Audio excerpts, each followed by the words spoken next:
ജാതകം രചന ഐൻ അവതരണം ഷാവുൽ മലയിൽ എഡിറ്റിംഗ് ഷെരീജ് പൂനൂർ നിർമ്മാണം PNR ക്രിയേഷൻസ്. ഡ്യൂട്ടി കഴിഞ്ഞ് വീട്ടിലെത്തിയപ്പോഴേക്കും സമയം ഒത്തിരി വൈകിയിരുന്നു.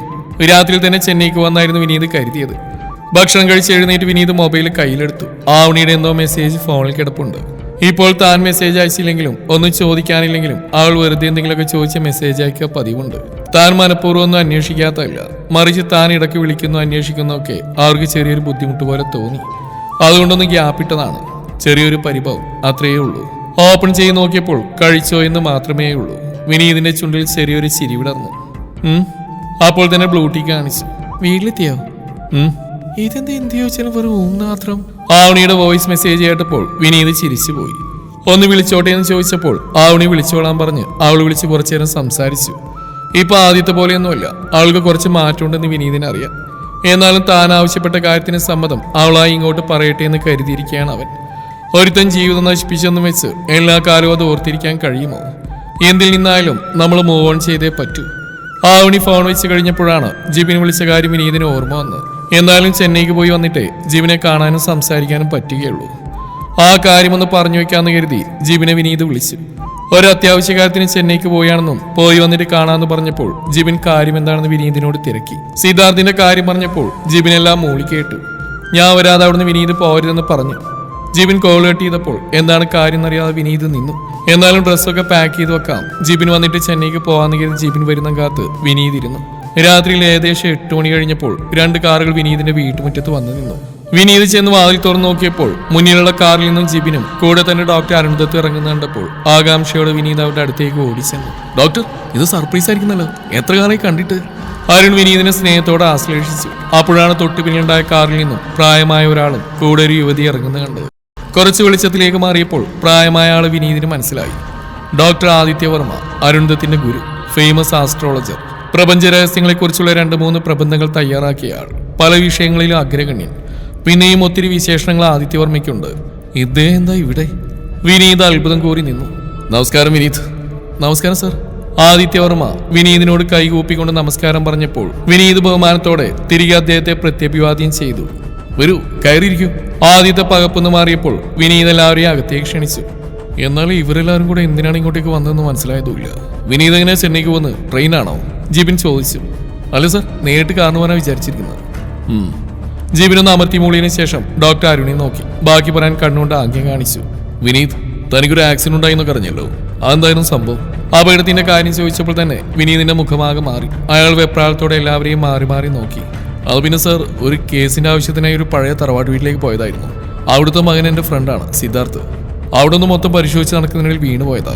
കല്ലിലോ മറ്റോ തലയിടിച്ച് ബോധം പോയി. പിന്നെ സിദ്ധാർത്ഥ് രാത്രി എപ്പോഴും എന്നെ കണ്ടെത്തി ഹോസ്പിറ്റലിൽ എത്തിച്ചു. അതാ നടന്നത്. എങ്ങനെയെങ്കിലും അത് പറഞ്ഞ് അവസാനിപ്പിക്കാനുള്ള വ്യഗ്രതയോടെ വിനീത് അത് പറഞ്ഞു നിർത്തി. പക്ഷെ ആ ഹോസ്പിറ്റൽ റിപ്പോർട്ടിൽ കല്ലിൽ തലയിടിച്ച് വീണു എന്നല്ലല്ലോ ഉണ്ടായിരുന്നത്. ആരോ തന്നെ ബലമായിട്ട് അടിച്ചു പരിക്കേൽപ്പിച്ചു എന്നാണല്ലോ. കഴുത്തിലും കവിളിലൊക്കെ മനുഷ്യന്റെ നഖത്തിന്റെ അടയാളം ഉണ്ടായിരുന്നു. ഒരു പോലീസ് ഓഫീസറായ താൻ എന്തുകൊണ്ട് കാര്യം മനസ്സിലായിട്ടത് വിട്ടുകളഞ്ഞു? ആരും വീണ്ടും ചോദിച്ചപ്പോൾ വിനീത് നിസ്സഹായനായി നിന്നു. പ്രൊഫസർ, ഞാനൊരു കാര്യം പറഞ്ഞാൽ അങ്ങ് വിശ്വസിക്കുമോ? ഉവ്വ് വിനീത്, ഞാൻ തീർച്ചയായിട്ടും വിശ്വസിക്കും. സത്യം പറഞ്ഞാൽ എനിക്കൊന്നും ഓർമ്മയില്ല. ജിബിൻ സാറിനറിയാം ഞാൻ മറ്റൊരു കേസ് അന്വേഷിക്കുന്ന കാര്യം, സ്ത്രീകളുടെ മിസ്സിംഗ് ആയിട്ട് ബന്ധപ്പെട്ടൊരു കേസ്. ഈ പറഞ്ഞ സിദ്ധാർത്ഥിന്റെ കസിന മിസ്സിങ്ങിന്റെ ഒക്കെ പിറകില് ഞാൻ സംശയിക്കുന്ന പെൺകുട്ടി. സിദ്ധാർത്ഥിന്റെ വീടിന്റെ തൊട്ടരികില ഈ പറഞ്ഞ പെൺകുട്ടിയുടെ വീണു. അവിടെ വരെ ഒന്ന് പോയിട്ട് വരാൻ സിദ്ധാർത്ഥിനോട് പറഞ്ഞത് എനിക്ക് ഓർമ്മയുണ്ട്. ഞാൻ അങ്ങോട്ട് പോയെന്ന് കൂടിയുള്ള പോലീസുകാരും പറഞ്ഞു. പക്ഷെ അതിനുശേഷമുള്ള ഒരു കാര്യം എനിക്ക് ഓർമ്മയില്ല. പിന്നീട് ഞാൻ എഴുന്നേറ്റ് ഹോസ്പിറ്റൽ ബെഡിൽ വെച്ചിട്ടാ. അവിടെ നിന്നിട്ടുള്ള കാര്യങ്ങൾ മാത്രമേ എനിക്ക് ഓർമ്മയുള്ളൂ. ഞാൻ ഓർക്കാൻ ശ്രമിക്കുമ്പോൾ എനിക്ക് നന്നായിട്ട് തലവേദനിക്കുന്നുണ്ട്. എന്തോ ഭയപ്പെടുത്തുന്ന കാര്യങ്ങളൊക്കെ എന്നെ തലച്ചോറിലും മിന്നി പറയുന്നുണ്ട്. എന്താണെന്ന് എനിക്കൊരു പിടുത്തവുമില്ല. അത് ഓർക്കാൻ ശ്രമിക്കും തോറും എൻ്റെ ഉള്ളിലിരുന്ന് അതിനറിയാൻ ശ്രമിക്കണമെന്ന് ആരോ പറയുന്ന പോലെ ഈ കാര്യമൊക്കെ എന്തോ ഒരു മിസ്റ്ററി പോലെ എനിക്ക് തോന്നുന്നുണ്ട്. അതുകൊണ്ടാണ് ഞാൻ ജിബിൻ സാറിൻ്റെ കയ്യിൽ ആ ഫയൽ തിരിച്ചേൽപ്പിച്ചത്. ഞാനിപ്പോൾ പ്രൊഫസറോട് സംസാരിക്കുമ്പോൾ പോലും ഞാൻ അതിൽ നിന്ന് റിക്കവർ ആയിട്ടില്ല. എന്തോ ഒരു പേടി. ആ പെൺകുട്ടി കസിന് എന്തൊക്കെയോ കൂടോത്ര പരിപാടികളും മറ്റൊക്കെ ഉണ്ട്. കുറച്ചധികം സ്ത്രീകളുടെ മിസ്സിംഗ് സംഭവമായിട്ട് ബന്ധപ്പെട്ട് ഇവരെ സംശയിക്കുന്നുണ്ട്. എന്റെ ബലമായ സംശയം ഇവരെനിക്കെതിരെ എന്തോ കൂടോത്രം ചെയ്തോന്നാണ്. അതുകൊണ്ടാണ് എന്റെ ഓർമ്മ നഷ്ടപ്പെട്ടത്. പ്രൊഫസർ, ഞാനിത് ആരോട് പറഞ്ഞാലും ആരും വിശ്വസിക്കാൻ പോകുന്നില്ല. ഇത് സത്യമായ കാര്യമാണ്. അവൾ എനിക്കെതിരെ എന്തോ കൂടോത്രം ചെയ്തിട്ടുണ്ട്, ഉറപ്പാണത്. ഇത്രയും വിദ്യാഭ്യാസം ഉയർന്ന പൊസിഷനിലിരിക്കുന്ന വിനീത് എന്തൊക്കെയോ ക്രൈമുകൾ മറയ്ക്കാൻ വേണ്ടി ആരുടെയൊക്കെയോ തലയിൽ ഉദിച്ചേർന്ന കൂടോത്രം എന്ന ആശയമുണ്ടെന്ന് സ്ഥാപിച്ച് പറയുന്ന കേട്ട് പാർവതിക്ക് പോലും സഹതാപം തോന്നി. എല്ലാം കേട്ട ആദിത്യവർമ്മ ഒരു പുൻസിരിയോടെ എഴുന്നേറ്റു. വിനീത്, തന്റെ കയ്യിലുണ്ടായിരുന്ന വാച്ച് എവിടെ? ആദിത്യവർമ്മയുടെ പെട്ടെന്നുള്ള ചോദ്യം കേട്ടപ്പോൾ വിനീതന്റെ കയ്യും തപ്പി നോക്കി. വാച്ച് കാണാത്തതുപോലെ തോന്നിയപ്പോൾ അവൻ തന്റെ ടീഷർട്ടിനെയും പാന്റിനെയും പോക്കറ്റിലും തപ്പി. പിന്നെ അബദ്ധം പറ്റിയ പോലെ നിന്നു. ആദിത്യവർമ്മ അത് കണ്ടപ്പോൾ ഒന്ന് പുഞ്ചിരിച്ചുകൊണ്ട് അവന്റെ അരിയിലേക്ക് ചെന്നു. കയ്യിൽ വാച്ചില്ലാത്ത വിനീത് എന്തിനാ ഞാൻ വാച്ച് എവിടെയാണെന്ന് ചോദിച്ചപ്പോൾ ആദ്യം കയ്യിലും പിന്നെ പോക്കറ്റിലൊക്കെ തപ്പി നോക്കിയത്? 1-2 മിനിറ്റോളം കഴിഞ്ഞിട്ടല്ലേ മനസ്സിലായത് തന്റെ കയ്യിൽ വാച്ച് ഇല്ലായിരുന്നുവെന്ന്. അതെന്തായിരുന്നു വിനീത് അങ്ങനെ? അഭിന സാർ പെട്ടെന്ന് ചോദിച്ചപ്പോൾ ഞാൻ അങ്ങനെ ചോദിക്കുമ്പോൾ വിനീത് അത് സത്യമാണെന്ന് വിശ്വസിച്ചത് എന്തിനാ? എന്നാ പോട്ടെ, വിനീതിന്റെ മാല എവിടെ പോയി? ഉദാസീന ഭാഗത്തോടെയാണ് വിനീത് തന്റെ കഴുത്തിൽ മാലയുണ്ടോ എന്ന് തപ്പി നോക്കിയത്. 2 പവനോളം വരുന്ന ആ മാലയിൽ നിന്ന് കണ്ടപ്പോൾ വിനീതിന് ടെൻഷൻ തോന്നി. എപ്പോഴും അത് കഴുത്തിലുണ്ടാവുന്നതാണ്, അത് എവിടെയെങ്കിലും ഊരി വെച്ചുവോ? പക്ഷേ ഗുരുവിന്റെ മുഖം കാണുമ്പോൾ ആകെ പരിഭ്രമം തോന്നുന്നു. എവിടെയാ വിനീത്? ഞാനൊന്ന് നോക്കട്ടെ. വിനീത് വേഗം അകത്തേക്ക് പോയി നോക്കിയെങ്കിലും എവിടെയാ അതില്ല. തിരികെ അവരുടെ അടുത്തേക്ക് വന്നപ്പോൾ ഗുരുവിന്റെ കയ്യിൽ ആ മാലയിരിക്കുന്നു. വിനീതിന്റെ മുഖത്ത് വിയർപ്പ് പൊടിഞ്ഞു. എന്തൊക്കെയാണ് ഇവിടെ സംഭവിക്കുന്നത്? തന്റെ കഴുത്തിലുണ്ടായിരുന്ന മാല എങ്ങനെ ഗുരുവിന്റെ കയ്യിലെത്തി? ഗുരു അത് വിനീതിന്റെ നേരെ നീട്ടിയപ്പോൾ അവനത് വാങ്ങി തന്റെ കഴുത്തിൽ തന്നെ ഇട്ടു. എന്നാൽ ഇതെങ്ങനെ ഗുരുവിന്റെ കയ്യിലെത്തിയെന്ന് അവന് മനസ്സിലാവുന്നുണ്ടായിരുന്നില്ല. പറയൂ വിനീത്, ഇത് ഞാൻ കൂടോത്രം ചെയ്താണെന്ന് പറയാൻ കഴിയോ? ഇല്ല ഗുരു. അതെന്താ? അവൾക്ക് കൂടോത്രം ചെയ്യാമെങ്കിൽ എനിക്കും ചെയ്തുകൂടെ? അതിന് വിനീത് ഒന്ന് വെറുതെ ചിരിച്ച മാത്രമേ ഉള്ളൂ. ഗുരു അങ്ങനെയുള്ള ആളൊന്നുമില്ലെന്ന് അവൻ അറിയാം. വിനീത് ഇപ്പൊ ചിന്തിച്ച് ഞാൻ പറയട്ടെ, ഗുരു അങ്ങനെയുള്ള ആളൊന്നുമല്ല, അതുകൊണ്ട് കൂടോത്രം ചെയ്യില്ല. പക്ഷെ വൈദേഹി അങ്ങനെയുള്ള ആളാണെന്ന് വിനീതിന് നേരത്തെ തന്നെ അറിയാം. അതുകൊണ്ട് വിനീതിന് സംഭവിച്ചെല്ലാം അവിടെ കൂടോത്രം വഴിയാണെന്ന് വിശ്വസിച്ചു പോയി. പിന്നീട് അതിനെപ്പറ്റി ചിന്തിക്കാൻ തന്നെ ഭയം തോന്നി. വിനീതിന്റെ ഉപബോധ മനസ്സത് ചിന്തിക്കാതിരിക്കാൻ വിനീതിനായി ഒരു മറ തന്നെ തീർത്തു. വിനീതിന് ഇപ്പോഴും ഒരു സംശയം ബാക്കി നിൽക്കുന്നുണ്ട്. ആ മാല എങ്ങനെ എൻ്റെ കയ്യിലെത്തിയെന്ന്. ഒരു മാജിക്, കൺകെട്ട് വിദ്യ, അത് മാത്രമേ ഉള്ളൂ അതിന് പിന്നിൽ. ഞാൻ ഒന്നുകൂടെ വിശദമായിട്ട് കാര്യങ്ങൾ പറയാം. അതിനു മുമ്പ് നമുക്ക് സിദ്ധാർത്ഥിനെ ഒന്ന് കാണണം. നമുക്ക് തീരെ സമയമില്ല. അയാളെ എത്രയും പെട്ടെന്ന് നാട്ടിലേക്ക് എത്തിക്കേണ്ടിയിരിക്കുന്നു. എല്ലാ ഇരുട്ടും നീങ്ങാൻ സമയമായി. ഗുരു പറഞ്ഞു കേട്ടപ്പോൾ വിനീതിന് ചെറിയൊരു ധൈര്യമൊക്കെ തോന്നി തുടങ്ങി. സമയമില്ലെന്ന് പറഞ്ഞ കാരണം പിന്നീട് തന്നെ സംശയങ്ങൾ ഓരോ ചോദിക്കാൻ അവൻ മെനക്കെട്ടില്ല.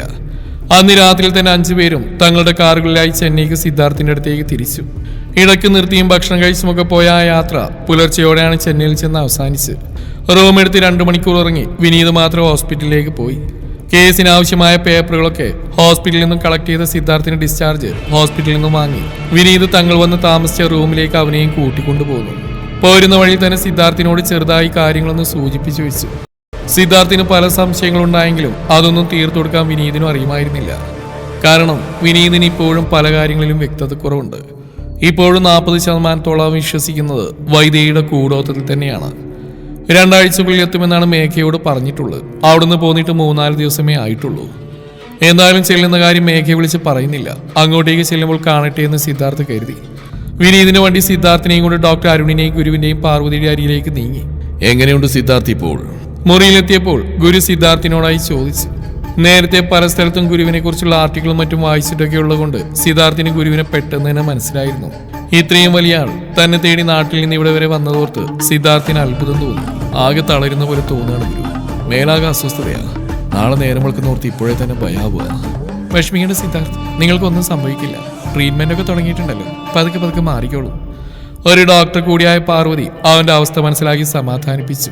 ആ റൂമിൽ എല്ലാവരും കൂടിയിരുന്നു. ഗുരുവും ഡോക്ടർ അരുൺ എന്തൊക്കെയോ പേപ്പറുകൾ നോക്കിയാണ്.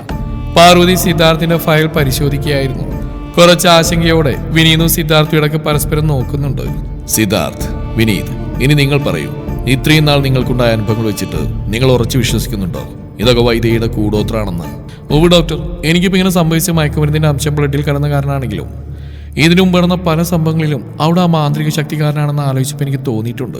ഒരു കാര്യം, എൻ്റെ അമ്മയ്ക്ക് അപകടം പറ്റിയത് അതെങ്ങനെയാണെന്നൊരു പിടിയുമില്ല. വീടിനുള്ളിൽ എൻ്റെ അച്ഛമ്മയും അമ്മയും മാത്രമേ ഉണ്ടായിരുന്നുള്ളൂ. വാതിലുകളുടെ കൊളുത്തുപോലും മാറ്റിയിട്ടുണ്ടായില്ല. എന്നിട്ടും അമ്മ ആകെ ചതഞ്ഞറിഞ്ഞു. എനിക്ക് ഉറപ്പുണ്ട് ഇതവിടെ പണി തന്നെയാണ്. ഇപ്പം എൻ്റെ അമ്മ ഒന്ന് സംസാരിക്കാൻ പോലും പറ്റാതെ കിടക്കുക. പിന്നെ അതിനുമുമ്പ് വേറെ സംഭവം ഉണ്ടായി. ഞങ്ങളുടെ വീട്ടിൽ ജോലിക്ക് നിന്നിരുന്നൊരു ചേച്ചി. ഒരു ദിവസം നോക്കുമ്പോഴുണ്ട് തളർന്ന് വീടിന്റെ പുറകിൽ കിടക്കുന്നു. ഇപ്പോഴും ഡോക്ടർമാർക്ക് കണ്ടുപിടിക്കാൻ പറ്റിയിട്ടില്ല അത് എന്തുകൊണ്ടാണ് ആ ചേച്ചി തളർന്നു പോയതെന്ന്. അതിന് തൊട്ടുമ്പ് തന്നെ ഈ പറഞ്ഞവളായിട്ട് ആ ചേച്ചി ചെറിയൊരു പ്രശ്നം ഉണ്ടായിരുന്നു. എനിക്ക് ഉറപ്പാണ് ഗുരു, അവളതിന് പകുവീട്ടി തന്നെയാ. അവളുടെ ഒരു മാന്ത്രിക ശക്തിയും കോപ്പും ഞാനൊന്ന് നാട്ടിലെത്തട്ടെ, കാണിച്ചു കൊടുക്കണ്ടേ ഞാൻ അവൾക്ക്. സിദ്ധാർത്ഥ് പറഞ്ഞെല്ലാം ഗുരു ശ്രദ്ധയോടെ കേട്ടിരുന്നു.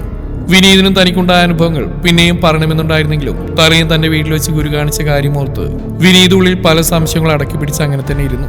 വിനീതിന് കാണിച്ചു കൊടുത്ത പോലെ ഗുരു സിദ്ധാർത്ഥിന് ഒരു കാര്യം കാണിച്ചു കൊടുത്തു. സിദ്ധാർത്ഥിന്റെ ഫോണിലെ മുഴുവൻ വിവരങ്ങളും ഗുരു തന്നെ മാജിക് കൊണ്ട് ഒരു നിമിഷം ഇല്ലാതാക്കി.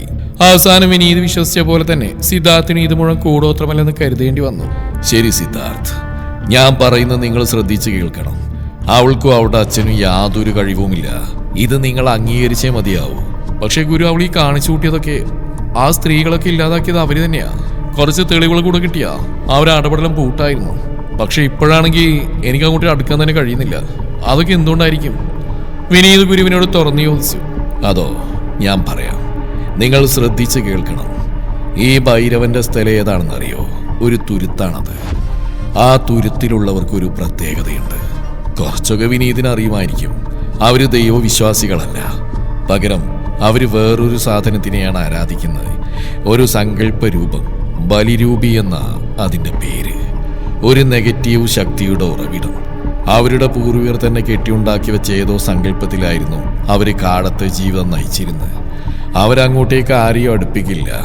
വിദ്യാഭ്യാസം പോലും നേടാൻ അവർക്ക് തീരെ താല്പര്യമില്ല. പക്ഷേ കാലങ്ങൾ കഴിഞ്ഞപ്പോൾ വിദ്യാഭ്യാസം നേടാനായി 1-2 പേരൊക്കെ പുറത്തേക്ക് ഇറങ്ങിത്തുടങ്ങി. അതിലൊന്നാ ഭൈരവനും. പക്ഷേ വിദ്യാഭ്യാസം നേടിയെങ്കിലും അവരുടെ ആ പഴയ മൂല്യങ്ങളെ ഭൈരവൻ മുറുകെ തന്നെ പിടിച്ചു. പഴയ മൂല്യങ്ങൾ എന്ന് പറഞ്ഞാൽ കാടൻ മൂല്യങ്ങൾ. സ്ത്രീകളെ ബലി കൊടുക്കുക എന്നതായിരുന്നു അവരുടെ പ്രധാന ആചാരം. ഈ ബലിരൂപി എന്ന സാധനത്തിൻ്റെ പ്രീതിക്ക് വേണ്ടിയാണ് സ്ത്രീകളെ ബലി കൊടുക്കുന്നതെന്നാണ് അവർ പറയുന്നത്. പ്രീതി എന്ന് പറയുമ്പോൾ അവർക്ക് ധാരാളം ധനം ലഭിക്കുമെന്നൊക്കെയാണ് അവരുടെ വിശ്വാസം. പക്ഷേ അതിൻ്റെ പിന്നിൽ വലിയൊരു കളിയുണ്ട്, ഒരവയവ മാഫിയയുടെ കളി. ഗുരു, പക്ഷേ ഒരു സംശയം. വിനീത് ഗുരു പറഞ്ഞുകൊണ്ടിരിക്കുന്നിടയിൽ കയറി. ഗുരു, ഈ ബലി കൊടുക്കുന്ന സംഭവം ആദ്യം അറിഞ്ഞപ്പോൾ തന്നെ അവയവ മാഫിയാണതിന്റെ പിന്നിലെന്നാണ് ഞാൻ കരുതിയത്. പക്ഷേ ഈ മാന്ത്രിക കളികൾ അതെന്താ? ശരിക്കും നെഗറ്റീവ് ശക്തികളൊക്കെ ഉണ്ടോ? അവ നമുക്കിതിലിങ്ങനെ പ്രവർത്തിക്കുമോ? വിനീതിന്റെ ചോദ്യം കേട്ടപ്പോൾ ഗുരു ഒന്ന് പുഞ്ചിരിച്ചു. വിനീതിന്റെ ചോദ്യം ന്യായമാണ്. അതിന് ഉത്തരവും ഞാൻ തരാം. ഗുരു പറയുന്നത് എന്താണെന്നറിയാൻ ശ്രദ്ധയോടെ വിനീതും സിദ്ധാർത്ഥും കാത് കൂർപ്പിച്ചിരുന്നു. നിങ്ങൾക്ക് മനസ്സിന്റെ ശക്തിയെക്കുറിച്ചറിയാമോ? മനസ്സിന് നിങ്ങളുടെ ദൈനംദിന സന്തോഷത്തിൽ വലിയ മാറ്റങ്ങൾ ഉണ്ടാക്കാൻ കഴിയും. നിങ്ങൾ മോശം മാനസികാവസ്ഥയിലാണ് നിങ്ങളുടെ ദിവസം ആരംഭിച്ചതെങ്കിൽ നിങ്ങളുടെ ദിവസം വളരെ വേഗത്തിൽ താഴേക്ക് പോകാൻ നല്ല സാധ്യതയുണ്ട്. കാരണം നിങ്ങളുടെ മനസ്സിൻ്റെ അബോധാവസ്ഥയുള്ള ചിന്താരീതികൾ നിങ്ങൾ ലോകവുമായി ഇടപഴകുന്ന രീതിയെയും നിങ്ങൾക്ക് ചുറ്റുമുള്ള വിവരങ്ങളെയും സാഹചര്യങ്ങളെയും പ്രോസസ് ചെയ്യുന്ന രീതിയെയും ബാധിച്ചു. ദിവസേനയുള്ള മിക്ക സംഭവങ്ങളും നല്ലതോ ചീത്തയോ അല്ല, എന്നാൽ നിങ്ങളുടെ അബോധ മനസ്സ് മോശമായ മാനസികാവസ്ഥയിലാവാതിരിക്കാൻ നിങ്ങളെ പ്രേരിപ്പിച്ചിട്ടുണ്ടെങ്കിൽ ആ സംഭവങ്ങളെ കാര്യമായ ഭാരമായി നിങ്ങൾ കണ്ടേക്കാം. എന്നാൽ നേരെ വിപരീതവും ശരിയാണ്. നിങ്ങളുടെ അബോധ മനസ്സ് നിങ്ങളെ ഒരു പോസിറ്റീവ് മൂഡിൽ സജ്ജമാക്കിയിട്ടുണ്ടെങ്കിൽ ഒരുപക്ഷെ അസുഖകരമായ സംഭവങ്ങളെപ്പോലും നിങ്ങൾ കേവല അസൗകര്യങ്ങളായിട്ട് കാണുന്നു. ഇത്രയും ശക്തമായ മനസ്സ് എവിടെയാണ് ഒളിച്ചിരിക്കുന്നതെന്നറിയോ? ഇതേക്കുറിച്ച് ഒട്ടേറെ അഭിപ്രായങ്ങൾ ഉയർന്നു വന്നിട്ടുണ്ട്. മനസ്സിൻ്റെ സ്ഥാനം ഹൃദയത്തിൽ തട്ടി പറയുക എൻ്റെ മനസ്സറിയാത്ത കാര്യമാണ്. ഞാൻ ഹൃദയത്തിൻ്റെ ഭാഷയിൽ നന്ദി പറയാമെന്നൊക്കെ നെഞ്ചത്ത് കയ്യമർത്തിക്കൊണ്ടാണ് എല്ലാവരും പറയാറ്. പക്ഷേ ഹൃദയത്തെ കീറി മുറിക്കുന്ന ഒരു സർജനും ഇതുവരെ അവിടെ മനസ്സുള്ളതായി കണ്ടിട്ടില്ല. മനസ്സ് തലച്ചോറിലാണെന്ന് ധരിക്കുന്നവരുമുണ്ട്. മനസ്സിലാവുന്നില്ല എന്നതിന് തലയിൽ കയറുന്നില്ലെന്ന് പറയാറില്ലേ? എന്നാൽ ഒരു ഡോക്ടർ ഇന്നേവരെ മസ്തിഷ്കത്തിനുള്ളിലും മനസ്സിനെ കണ്ടതായി പറഞ്ഞു കേട്ടിട്ടില്ല. അപ്പോൾ പിന്നെ എവിടെയാണ് മനസ്സിൻ്റെ സ്ഥാനം? അതൊരു പ്രഹേളികയാണ്, പിടികിട്ടാത്ത അത്ഭുതം. ഇതുപോലെ തന്നെയാണ് മനഃശക്തിയുടെ കാര്യവും. മനസ്സിൻ്റെ അപാരശക്തിയെ അളക്കാൻ നമുക്ക് അളവുകോലുകളില്ല. പ്രകാശത്തേക്കാൾ വേഗം, പസഫിക്കിനേക്കാൾ അഗാധം, ഹിമാലയത്തേക്കാൾ ഉറപ്പ്. മനസ്സിന് ഇങ്ങനെ പല പ്രത്യേകതകളുമുണ്ട്. മനസ്സിൻ്റെ ഘടനയിൽ ഇനിയും ചിലതുകൂടിയുണ്ട്. മനുഷ്യ മനസ്സിന് 2 തലങ്ങളാണുള്ളത്. ഒന്ന് കോൺഷ്യസ് മൈൻഡ് അഥവാ ബോധ മനസ്സ്, 2 സബ് കോൺഷ്യസ് മൈൻഡ് അഥവാ ഉപബോധ മനസ്സ്. ചിന്ത, എഴുത്ത്, മറ്റ് ദൈനംദിന പ്രവൃത്തികൾ ഇവയെല്ലാം നിയന്ത്രിക്കുന്ന ബോധമനസ്സാ. ബോധമനസ്സ് ഒരു സെൻസർ ഫ്രോയിഡിന്റെ സിദ്ധാന്തം അനുസരിച്ച് ഉപബോധ മനസ്സ് ഓർമ്മകൾ സൂക്ഷിച്ചു വെക്കുന്ന നിശ്ചലമായ ഒരു അറയല്ല. അത് ചലനാത്മവും നിർണായകവുമാണ്. ബോധമനസ്സ് പ്രവർത്തിക്കാതിരിക്കുമ്പോൾ ഉറങ്ങുമ്പോഴൊക്കെ ഉപബോധ മനസ്സ് ഉണർന്നിരുന്ന് പ്രവർത്തിക്കും. ഉപബോധ മനസ്സിൻ്റെ ശക്തിക്ക് അതിരുകളില്ല, സ്ഥലകാല പരിമിതികളില്ല. നമ്മുടെ തലച്ചോറിൻ്റെ പ്രവർത്തനം, നാഡീഞരമ്പുകളുടെ പ്രവർത്തനം, ദഹന പ്രക്രിയ, രോഗപ്രതിരോധം, രോഗവിമുക്തി തുടങ്ങിയവയെല്ലാം നിയന്ത്രിക്കുന്ന ഉപബോധ മനസ്സാ. ഉപബോധ മനസ്സിലേക്ക് കാര്യങ്ങൾ ഓരോന്നെടുത്ത് ഏത് കടത്തിവിടണം, എങ്ങനെ കടത്തിവിടണം എന്നൊക്കെ തീരുമാനിക്കുന്ന സെൻസറായിട്ടാണ് ബോധ മനസ്സ് പ്രവർത്തിക്കുന്നത്. അതായത് കൂടുതൽ ശക്തിയുള്ളത് ഉപബോധ മനസ്സാണെന്നർത്ഥം. അത്ഭുതങ്ങൾ സൃഷ്ടിക്കുന്ന ഉപബോധ മനസ്സിനെ ഉണർത്തിയെടുത്ത നമുക്ക് അത്ഭുതങ്ങൾ പലതും ചെയ്യാൻ സാധിക്കുമെന്ന് തെളിയിക്കപ്പെട്ടിട്ടുണ്ട്. യോഗീശ്വരന്മാരും മറ്റും മനുഷ്യ സാധ്യമില്ലാത്ത പല അത്ഭുതങ്ങളും കാണിക്കാറില്ലേ? ആഹാരം കഴിക്കാതെ വർഷങ്ങളോളം ജീവിക്കുക, ജലാശയത്തിൻ്റെ ഉപരിതലത്തിൽ കിടക്കുക എന്നിങ്ങനെ. ഇതിൻ്റെ പിന്നിൽ എന്താണെന്ന് കണ്ടുപിടിക്കാനുള്ള പരീക്ഷണങ്ങളൊപ്പം നടക്കുകയുണ്ടായി. ആഹാരമില്ലാതെ ജീവിക്കാമെങ്കിൽ ബഹിരാകാശ പേടകത്തിൽ മനുഷ്യനയക്കാനുള്ള സാധ്യതയാണ് നാസ മുന്നിൽ കണ്ടത്. സൂര്യനിൽ നിന്ന് ഊർജം സ്വീകരിച്ചുകൊണ്ട് യോഗി ആഹാരമില്ലാതെ ജീവിച്ചത്രേ. മനസ്സിനെ ശാക്തീകരിച്ചതിലൂടെയാണത് സാധ്യമായത്. ബോധമനസ്സിനെയും ഉപബോധ മനസ്സിനെയും ഒരു നേർരേഖയിൽ കൊണ്ടുവന്ന ശേഷം ഉപബോധ മനസ്സിനെ കാര്യങ്ങൾ ധരിപ്പിക്കുന്നു. പിന്നെ ഉപബോധ മനസ്സ് അതുപോലെ പ്രവർത്തിച്ചുകൊള്ളും. മനസ്സിനെ ശക്തിപ്പെടുത്താം. മനസ്സിനെ ഈ രീതിയിൽ മെരുക്കിയെടുക്കണമെങ്കിൽ ചില പരിശീലനങ്ങൾ അത്യാവശ്യമാണ്. അതിലാദ്യം ചെയ്യേണ്ടത് നമ്മുടെ മനസ്സിൻ്റെ ബ്ലൂ പ്രിന്റ് മാറ്റുകയാണ്.